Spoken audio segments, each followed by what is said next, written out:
Assalamualaikum warahmatullahi wabarakatuh.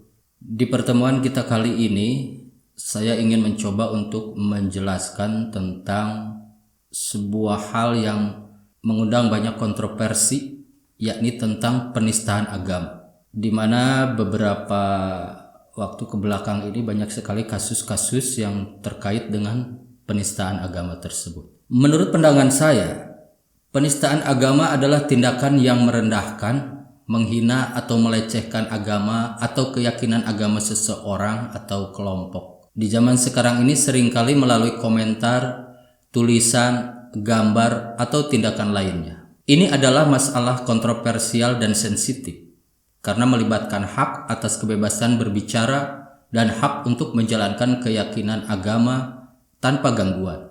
Bagian dari kontroversi seputar penistaan agama adalah sejauh mana batasan kebebasan berbicara harus diterapkan. Di berbagai negara dan budaya, batasan ini dapat berbeda-beda. Beberapa negara memiliki undang-undang yang melarang atau menghukum tindakan penistaan agama, sementara yang lain mungkin memilih untuk melakukan pendekatan yang lebih longgar terhadap kebebasan berbicara. Beberapa contoh penistaan agama antara lain bisa saya sampaikan melalui gambar atau karikatur yang menghina tokoh-tokoh agama suci. Kemudian ada juga yang melalui tulisan atau pernyataan yang merendahkan ajaran agama tertentu. Kemudian di event-event besar ada sebuah pameran atau maksudnya melalui sebuah pameran atau tindakan panggung yang meremehkan simbol-simbol keagamaan. Selanjutnya ada pernyataan atau tindakan yang dianggap mengejek atau mengolok-olok praktik agama tertentu.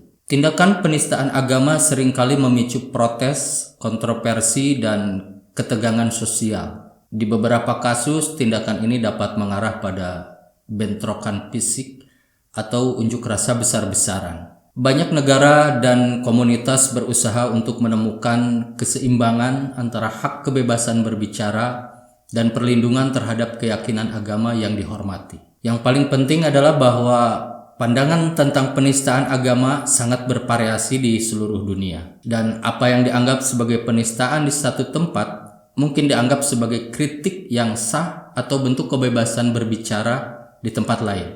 Dalam menjalankan kebebasan berbicara, penting untuk mempertimbangkan sensitivitas budaya dan agama yang berbeda serta bertindak dengan hormat terhadap keyakinan orang lain. Itu yang paling penting. Di Indonesia sendiri, masalah penistaan agama memiliki sejarah yang kompleks dan kontroversial. Negara ini memiliki keragaman kelompok agama dan budaya, sehingga sensitivitas terhadap isu-isu agama sangatlah tinggi. Beberapa poin penting terkait penistaan agama mungkin bisa saya sampaikan antara lain tentang hukum penistaan agama.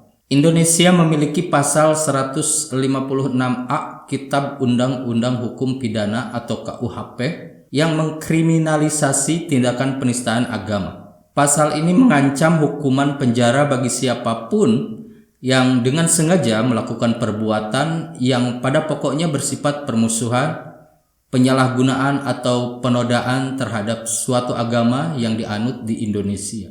Pasal ini telah menjadi sumber kontroversi dan kritik karena dianggap dapat disalahgunakan untuk membungkam kritik atau pandangan yang berbeda. Selanjutnya adalah kasus-kasus kontroversial. Beberapa kasus penistaan agama di Indonesia telah menarik perhatian nasional dan dunia internasional. Salah satu kasus yang terkenal adalah kasusnya Ahok atau Basuki Cahayapurnama, mantan gubernur DKI Jakarta yang dituduh melakukan penistaan agama dalam pidatonya.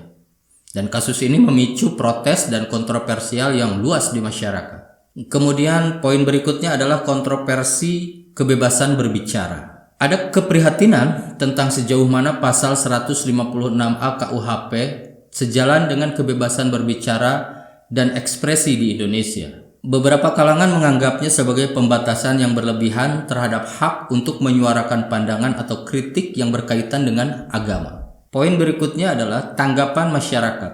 Kasus penistaan agama seringkali memicu reaksi emosional dan kontroversi di kalangan masyarakat Indonesia. Ada kelompok yang mendukung ketegasan hukum terhadap penistaan agama sebagai upaya melindungi keharmonisan masyarakat multireligi. Namun ada juga kelompok yang berpendapat bahwa hukum yang diberikan terkadang tidak seimbang dengan pelanggaran yang dilakukan. Nah, poin berikutnya adalah perlindungan terhadap agama itu sendiri. Pemerintah Indonesia secara aktif telah berusaha melindungi kerukunan antar agama dan keragaman budaya. Namun kadang-kadang ada kekhawatiran bahwa regulasi tentang penistaan agama dapat digunakan untuk menekan suara-suara kritis atau minoritas. Kesensitifan terhadap isu agama di Indonesia menunjukkan betapa pentingnya memahami budaya dan konteks setiap negara dalam menilai isu seperti penistaan agama. Isu ini juga mencerminkan perdebatan yang lebih luas tentang kebebasan berbicara, perlindungan agama, dan batasan yang tepat dalam demokrasi multikultural. Barangkali ini yang bisa saya sampaikan. Demikian, billahi taufik wal hidayah. Wassalamualaikum warahmatullahi wabarakatuh.